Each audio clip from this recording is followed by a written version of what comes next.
प्रिय विद्यार्थियों नमस्कार। कक्षा 12 हिंदी साहित्य।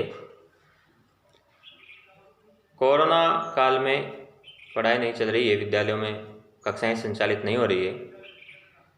इस वजह से माध्यमिक शिक्षा बोर्ड राजस्थान अजमेर द्वारा पाठ्यक्रम में कटौती की गई है। 40% पाठ्यक्रम कम कर दिया गया है और कक्षा 12 में भी पाठ्यक्रम में कुछ कमी की गई है।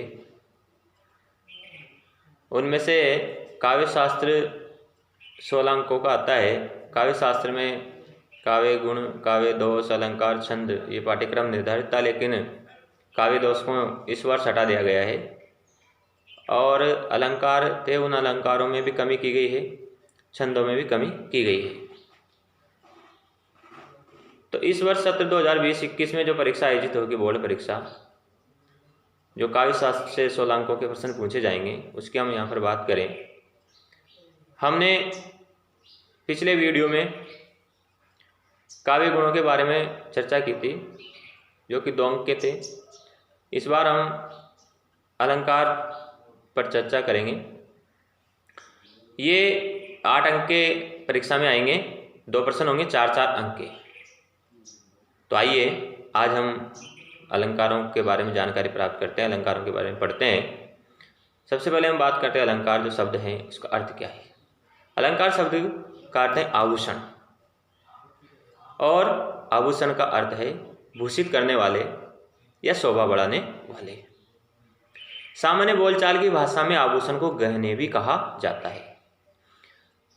जिस प्रकार आभूषण धारण करने से हमारे शरीर की शोभा में वृद्धि होती है, उसी प्रकार काव्य में अलंकारों के प्रयोग से उसकी शोभा में वृद्धि होती है। जैसे हम आभूषण धारण करते हैं तो सुंदरता को बढ़ाने के लिए, शोभा को बढ़ाने के लिए करते हैं, उसी प्रकार काव्य जो होता है, कविता होती है, उसमें भी अलंकारों के प्रयोग से कविता में सुंदरता या उसकी शोभा में वृद्धि हो जाती है। अलंकार की परिभाषा की बात करें तो अलंकार की परिभाषा में हम बात करते हैं कि अलंकरोति इति अलंकार है, अर्थात आभूषित करने वाले या शोभा बढ़ाने वाले उपादान ही अलंकार कहलाते हैं। जिस प्रकार कोई सुंदर नारी आभूषण धारण कर और अधिक सुंदर लगती है, उसी प्रकार कविता अलंकार के प्रयोग के कारण अधिक प्रभावशाली तथा सरस बन जाती है। काव्य को सुसज्जित करने तथा उसके प्रभाव में वृद्धि करने वाले कारक अलंकार कहलाते हैं। जो काव्य होता है, उस काव्य को सुसज्जित करते हैं या उसके प्रभाव में वृद्धि करते हैं, ऐसे जो कारक होते हैं, ऐसे तत्व होते हैं, वो क्या कहलाते हैं? अलंकार। अलंकार की विद्वानों ने अनेक परिभाषाएं दी हैं, जिनमें हम बात करते हैं आचार्य दंडी। आचार्य दंडी के अनुसार काव्य शोभाकरान धर्मान अलंकारान प्रचक्षते। काव्य शोभाकरान धर्मान अलंकारान प्रचक्षते, अर्थात तो आचार्य दंडी ने क्या कहा है कि काव्य को शोभा प्रदान करने वाले धर्म या तत्व अलंकार है। काव्य शोभाकरान धर्मान अलंकारान प्रचक्षते, जो काव्य की शोभा में बढ़ाते हैं, ऐसे धर्म या तत्व अलंकार है। आचार्य वामन के अनुसार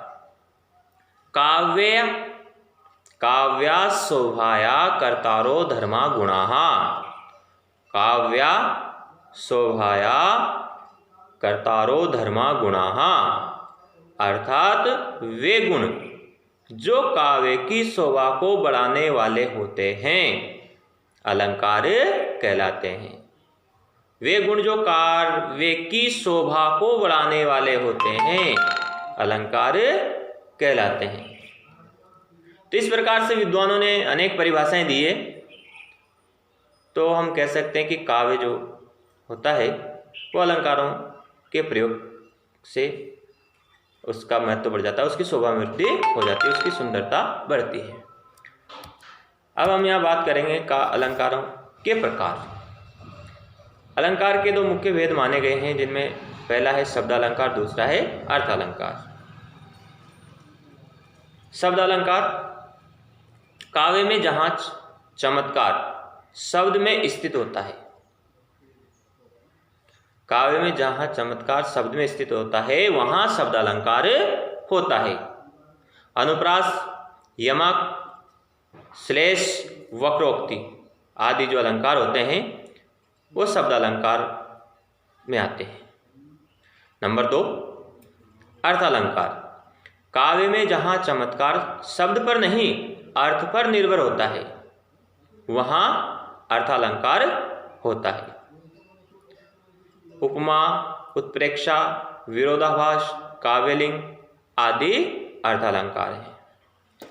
एक तीसरा जो अलंकार है, कुछ विद्वानों ने शब्द और अर्थ के मिले जुले आधार को लेकर, कुछ आचार्यों ने अलंकारों के तीसरे भेद उभय अलंकार को भी मानते हैं। जहां चमत्कार शब्द तथा अर्थ दोनों में स्थित रहता है वहां उभय अलंकार माना जाता है। शंकर और संसृष्टि, शंकर और संसृष्टि जो अलंकार है उभय अलंकार की श्रेणी में आते हैं। इनको उभय अलंकार माना गया है क्योंकि इनमें शब्द और अर्थ के मिले जुले जो आधार होता है उसके आधार पर इनको उभय अलंकार माना है। वैसे प्रमुखतः शब्द अलंकार और अर्थालंकार ये दो ही भेद होते हैं। अब हम बात करते हैं शब्दालंकार और अर्थालंकार में अंतर। क्या अंतर है इन दोनों में?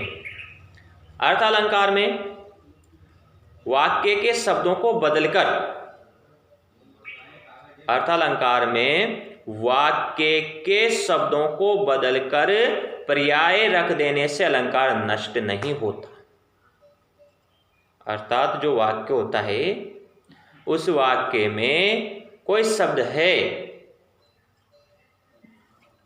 उस शब्द की जगह हम उसका कोई पर्यायवाची शब्द रख देंगे तो भी उसमें अलंकार बना रहेगा। मान लीजिए जैसे जल, किसी में जल आया, जल की जगह हम नीरज रख देंगे। जल जो है, जल पानी, नीर या पानी, तो नीर रख देंगे, पानी रख देंगे तो भी उसका अर्थ वही रहेगा क्योंकि अर्थालंकार में अर्थ को ग्रहण किया जाता है, शब्द महत्व नहीं होता है। जबकि शब्दालंकार में वाक्य के शब्दों को बदलकर पर्याय रख देने से अर्थ न बदलने पर भी अलंकार नष्ट हो जाता है। इसलिए अर्थालंकार में अर्थ का महत्व होता है और शब्दालंकार में शब्द का महत्व होता है। जैसे रहीमन पानी राखिए बिन पानी सब सून, पानी गए न उबरे मोती मानुष चून। अब यहां पर जो पानी है, पानी का जो पर्यायवाची है, जल भी है, नीर भी है। अगर ये शब्दालंकार है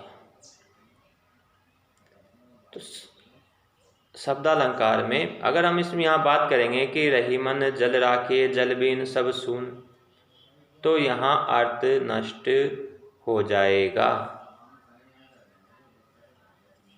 पर्यायवाची रख देने से इसका जो अर्थ है वो अर्थ तो नहीं बदलेगा, लेकिन इसमें जो अलंकार हैं वो अलंकार नष्ट हो जाएगा क्योंकि इसमें शब्दालंकार है और शब्दालंकार में शब्द का महत्व होता है, शब्द नहीं बदल सकते। अर्थालंकार में उसका पर्यायवाची रख देंगे।